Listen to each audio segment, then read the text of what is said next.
అసెంబ్లీలో తిరుమల లడ్డూ ఎపిసోడ్‌కి సంబంధించి ఒక చర్చ పెట్టి, ఆ చర్చలో కూడా దాదాపు ఏ ప్రశ్నకు పాలకపక్షం సమాధానం చెప్పకుండా, వీళ్ళకి కావాల్సిన రీతిలో యథావిధిగా రాజకీయ విమర్శలు చేసి ముగిచ్చేసిన తర్వాత, అనూహ్యంగా నెటిజన్ల నుంచి ఒక కొత్త డిమాండ్ వినిపిస్తూ ఉంది. అసెంబ్లీలో ఖచ్చితంగా దెయ్యాలు, ఆత్మల గురించి చర్చ జరగాలి. ఇది మా డిమాండ్ అని పోస్టులు కనిపించేసరికి దెయ్యాల గురించి చర్చ ఏంటి, ఆత్మల గురించి చర్చ ఏంటి అన్నది అర్థం కాలేదు చాలాసేపు. తర్వాత కొన్ని కమెంట్లు చూసిన తర్వాత చాలా పోస్టులు కనిపించాయి ఇట్లా. ఆ నెటిజన్ల డిమాండ్ ఏంటి? పాలు తాగి జనాలు చనిపోతున్నా కూడా దాని మీద చర్చించే ధైర్యం పాలకపక్షానికి లేదు.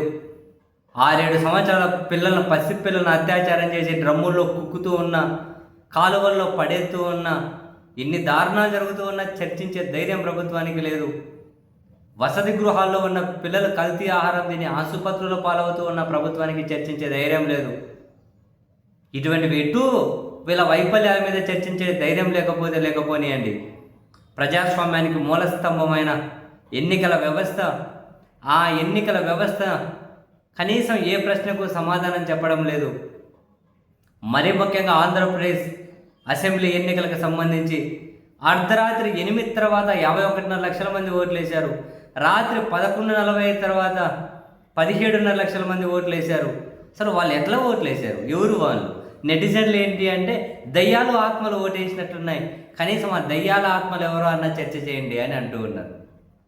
వాళ్ళది కాసింత వాళ్ళు సెటరికల్గా అన్న ఫ్యాక్ట్ కదా.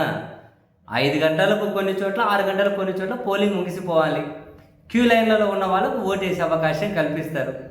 సో అటువంటి వాళ్ళు 8 వరకు 33,000 మంది ఓట్లు వేశారు, నమ్మశక్యంగా ఉంది.